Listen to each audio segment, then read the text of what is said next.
You know that feeling, right? That task staring you down, the deadline's looming, and yet somehow you're suddenly fascinated by the dust bunnies under your couch. Or reorganizing your sock drawer. Yeah. Definitely been there. Exactly. It's this like universal experience. And we often beat ourselves up over it thinking, we just lack willpower or something. So today we're diving deep into that specific frustration. Procrastination. It's basically putting things off unnecessarily, even when we fully intend to get them done. And it's surprisingly common, isn't it? It really is. The numbers are pretty striking. We're talking about maybe 20% of adults and something like 50% of college students dealing with this chronically. Wow, 50%. Yeah, it's a massive challenge for so many people just trying to reach their goals. It often leaves you feeling, stuck and overwhelmed. So our mission for this deep dive is clear. We're going beyond just, blaming ourselves for being lazy. Honestly, that rarely helps anyway. Doesn't really get you anywhere. Right. Instead, we're going to unpack the science and the surprising psychological reasons why we put things off, what's really happening in our brains. And then crucially, we want to arm you with practical, evidence-based strategies, ways to actually stop delaying and, start doing. We really want to understand truly why we keep putting off what matters most, because that seems to be the question millions are asking. And what's fascinating here truly is that what we often just label as laziness, it's actually a far more complex interplay of emotions and brain chemistry. Oh, okay. It's rarely about some kind of moral failing. So this deep dive, it's not about shaming anyone. It's about understanding. Good. We hope to offer some clarity and, importantly, actionable insights. Things tailored to help you become more effective day to day and maybe feel less stressed, more in control. Sounds great. Okay, let's unpack this then. Welcome to a podcast inspired by the YouTube channel Climb Up Podcast, where we explore topics on personal growth and finding meaning in life. Why do we procrastinate? Because, like I said, it turns out the default assumption that it's just lack of discipline or willpower, that's usually way too simplistic. Way too simple. The real drivers are often rooted in something much deeper than just, a conscious choice to be idle. Exactly. At its core, procrastination is frequently a form of what psychologists call emotional regulation. Or maybe think of it as short-term mood repair. Short-term mood repair. Think about it. When a task makes you feel uncomfortable or anxious, bored, maybe even afraid of failing, your brain naturally wants to escape that unpleasant feeling. Right, avoidance. Precisely. Delaying the task gives you immediate emotional relief. It's about prioritizing feeling good right now, even if we kind of know it'll create more problems for our future self down the line. That makes sense. Our more primitive brain just wants to avoid pain or discomfort in the present moment. That instant gratification loop is so powerful, isn't it? And it affects everyone, truly everyone, even, highly successful people. Absolutely. Think J.K. Rowling, right? Author of Harry Potter. She's openly talked about her own procrastination habits, admitting she'd delay writing by making tea or browsing social media. Classic avoidance tactics. Yeah. So even with immense success and pressure, that impulse to avoid discomfort is still there. It really shows this isn't about some inherent flaw. It's just a very human pattern, emotional avoidance. And building on that emotional regulation piece, a really significant driver is the fear of failure. Using procrastination as a kind of self-protection strategy. How does that work? Well, psychologists Jane Burka and Lenora Yuen, they wrote a foundational book on this, Procrastination, why you do it, what to do about it now. And they argue that delaying tasks or even doing them poorly at the last minute, it can paradoxically give you an excuse if you do fail. Ah, I see. If you perform poorly, you can tell yourself, oh, it was because I didn't have enough time or I was rushed, not because, I lack the ability. Right, it protects your self-worth. Exactly. It shields that internal story you have about your own capabilities. That makes so much sense. It's like, oh, I only got a B because I started it last night, not because, I'm not smart enough. It's a protective shield. And that connects directly to perfectionism too, doesn't it? I remember hearing about Douglas Adams, who wrote The Hitchhiker's Guide. He famously said he loved the whooshing sound of deadlines passing. Oh, wow. Yeah. He'd avoid writing just to escape that immense pressure of having to produce perfect work. How does that internal pressure to be flawless actually paralyze us? Well, it's a fascinating trap, really. The perfectionist often sets such an impossibly high standard for themselves. that the perceived effort just to meet it feels overwhelming. The emotional toll of potentially falling short seems so great that avoiding the task altogether becomes the easier, self-preserving choice. So it's easier not to start. For some, yes. Yeah. Easier to never start or to delay indefinitely than to risk producing something that isn't perfect. That inner critic, the self-criticism that comes with imperfection, can be more daunting than the actual task. Okay, so fear of failure, perfectionism, those are big ones. But what about those tasks that just feel, well, boring? Or maybe overwhelming in size, or just completely meaningless? Is there a different psychological trigger there? Absolutely. That brings us to another major cause: lack of motivation and task aversiveness. The task itself is just unpleasant or unappealing. Right, the sheer drudgery of some things. Exactly.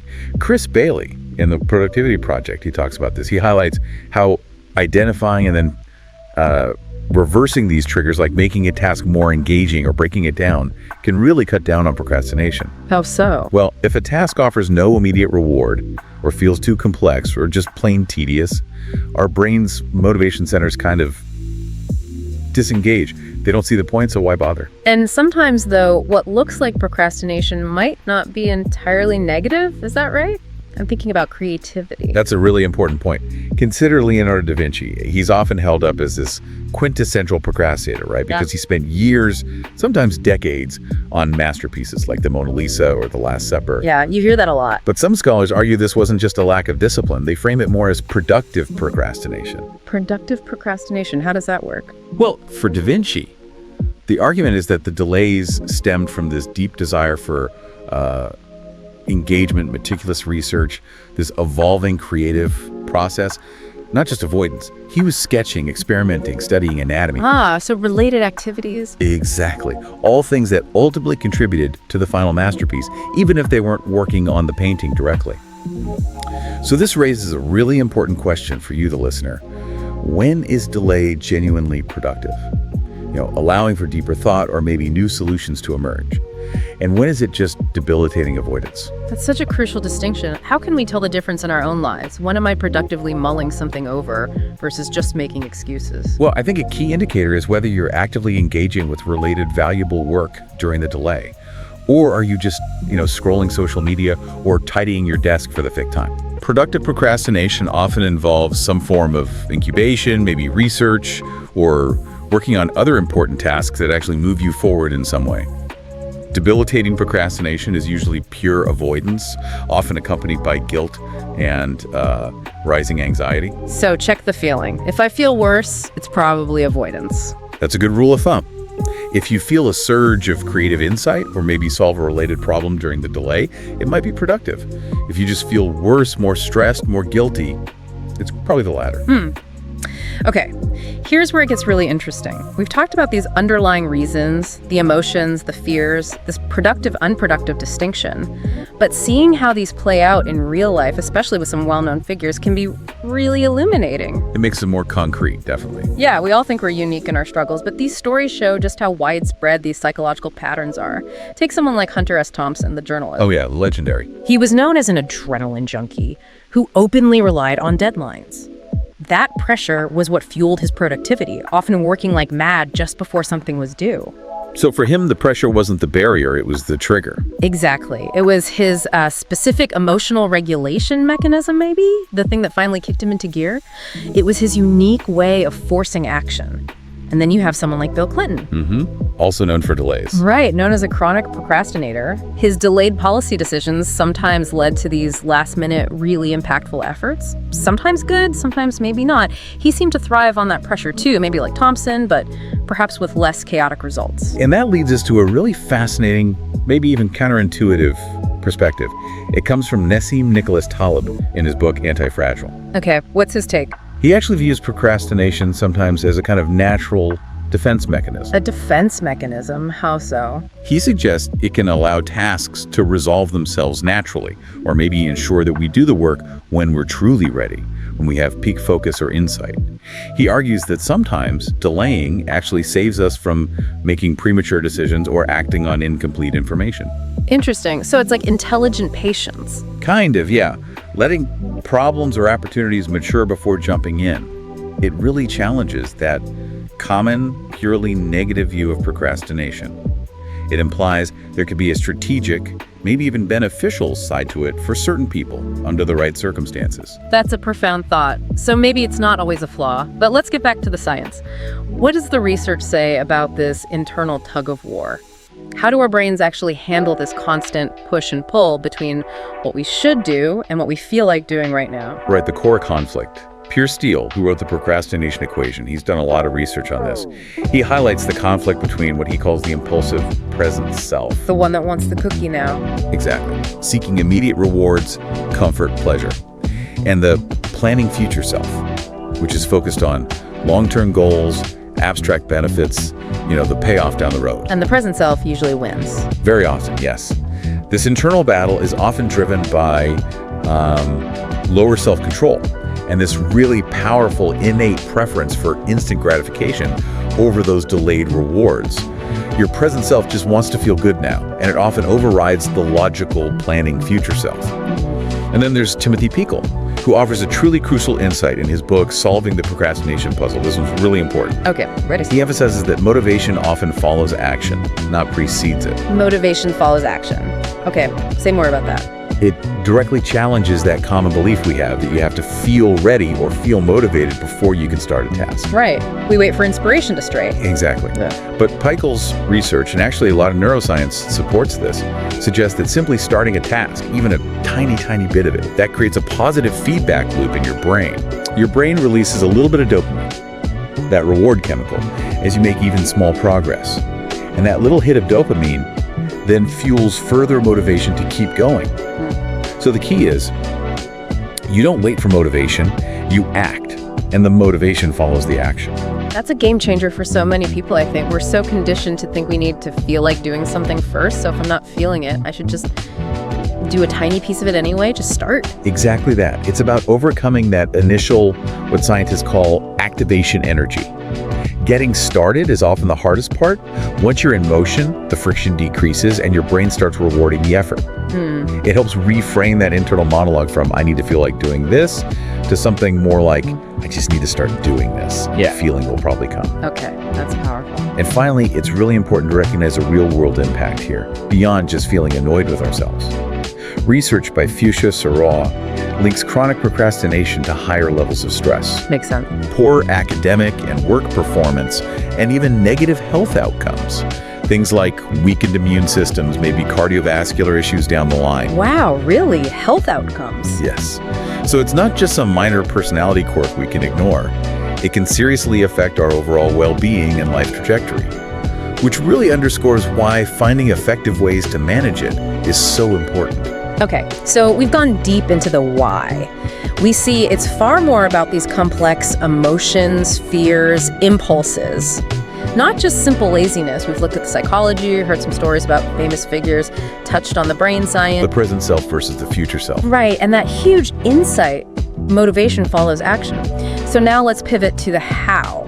What can you, our listener, actually do about this? How do we overcome this deeply ingrained pattern and start taking control? And the good news is there are practical strategies. These aren't just, feel-good tips or random productivity hacks you find online. These strategies are based on solid scientific research and insights from really respected books in the field. Things like Neil Fiore's The Now Habit, Brian Tracy's Eat That Frog, James Clear's Atomic Habits. Okay, good foundation. Yes, they're designed to directly address those psychological roots we've been talking about, to help you work with your brain, not constantly fight against it. All right, let's dive into some specifics then. What's first? First up, break tasks into small steps. You might have heard this called the Swiss cheese method. Swiss cheese, like poking holes in it. Exactly. Yeah. The idea is to poke small, manageable holes in a big, overwhelming task. It makes it feel less intimidating.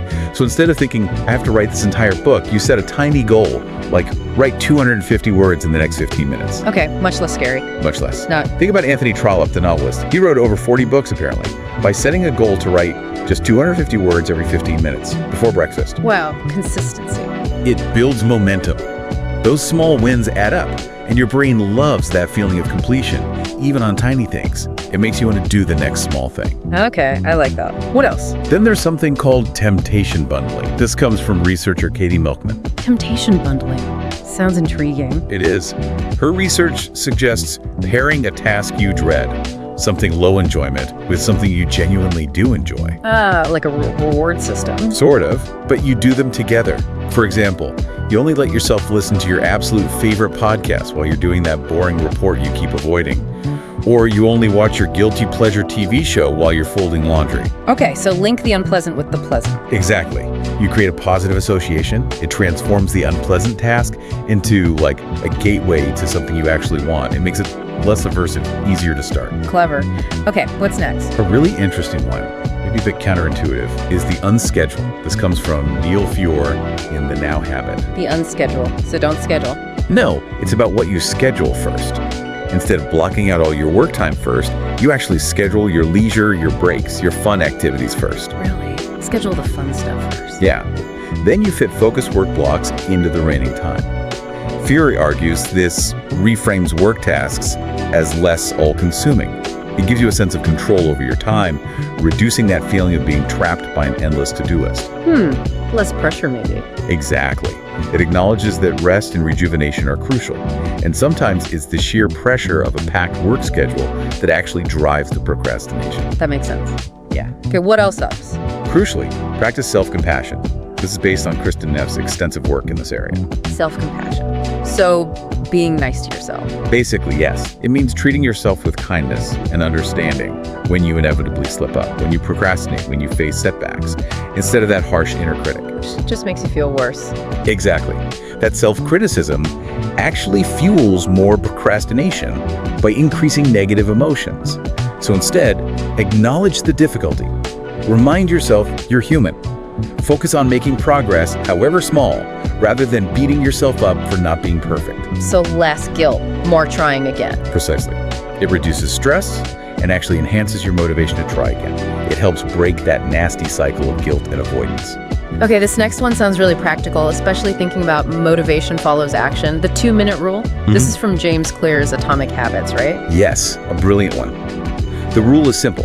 If a task takes 2 minutes or less to complete, just do it immediately. Don't even think about it. Like sending that quick email. Or writing just one sentence of that report, reading just one page of that chapter, making that one phone call you're dreading. The goal is simply to overcome the initial resistance, that activation energy we talked about. Because starting is the hardest part. Often, yes. Once you started, even for just 2 minutes, continuing feels much, much easier. Momentum builds. Love that. Very actionable. Okay, keep them coming. Another simple but profoundly powerful strategy. Eliminate distractions. This seems obvious, but the research is stark. Like the phone. Exactly. Research clearly shows that even the mere presence of your smartphone, even if it's turned off and face down on the desk, can significantly reduce your cognitive focus. Wow, just having it there. Just having it there. So you need to actively manage your environment. Use website blockers if you need to. Put your phone in another room when you need deep focus. Set specific, limited times for checking notifications. Create a focus zone. Basically, yes. Make it harder to get distracted and easier to concentrate on the task at hand. Reduce the friction for focusing. Okay. What about those times when you just cannot face the big important thing no matter what? Yes. For those moments, there's structured procrastination. This idea comes from John Perry's book, The Art of Procrastination. Structured procrastination, Right. So procrastinating productively. That's the idea. You use your tendency to procrastinate, but you channel it productively. While you're actively avoiding that most critical, maybe scary task, you work on other, less urgent, but still valuable tasks from your list. Like what? So if you're delaying writing that big report, maybe you finally organize your workspace. Or you catch up on those emails you've also been putting off. Or perhaps you plan out your schedule for the next week. Okay, so you're still getting something done. Right. You're still being productive, still moving forward, just maybe not on the absolute top priority item at that exact moment. It's about channeling that avoidance energy into something useful rather than just feeling guilty. Interesting tactic. Anything else? And finally, leveraging visual cues and habit stacking. Again, these are concepts James Clear talks about a lot. Visual cues, like sticky notes. Could be. Or something like his paperclip strategy. You have 2 jars, one full of paper clips, one empty. Every time you complete a small task or block of work, you move one paper clip over. So you see the progress building up. Exactly. It gives you this powerful, tangible, visual representation of your progress, which is incredibly motivating for the brain. and habit stacking. Remind me what that is. That's linking a new habit you want to build onto an existing, already established habit. So the existing habit becomes the trigger for the new one. Okay, give me an example. Like, maybe you decide, after I brush my teeth each morning, existing habit, I will immediately do my 2-minute task, new habit. Or when my coffee finishes brewing, existing habit, I will plan my top 3 priorities for the day, new habit. So you piggyback the new habit onto something you already do automatically. Precisely. It uses your existing routines to build new ones almost effortlessly because it reduces that decision-making friction of when will I do this new thing. Got it. Lots of practical tools there. So just to recap, we've really dug into the why and the how today. We've seen that procrastination, it's this really complex behavior. It's rooted much more in emotional regulation, fear, task aversion, not just simple laziness. We explored how even famous figures, Rowling, Da Vinci, they navigate these patterns. We looked at the science, our present self versus our future self, and that huge insight that motivation actually follows action. Start first, feel motivated later. Right. And then we covered a whole toolkit of evidence-based strategies to tackle it. And the key takeaway, really, is that by understanding these psychological underpinnings, why your brain does what it does, and then applying these techniques from trusted sources, you can genuinely transform this challenge. Turn procrastination into an opportunity for growth, for sustained productivity, and honestly, just a lot less stress. Working with your brain, not against it. That's the goal. So what does this all mean for you listening right now? Here's something to consider. If our motivation truly does follow action and not the other way around, Right. what tiny, maybe even just 2-minute step could you take right now, today, to spark that momentum on something you've been putting off?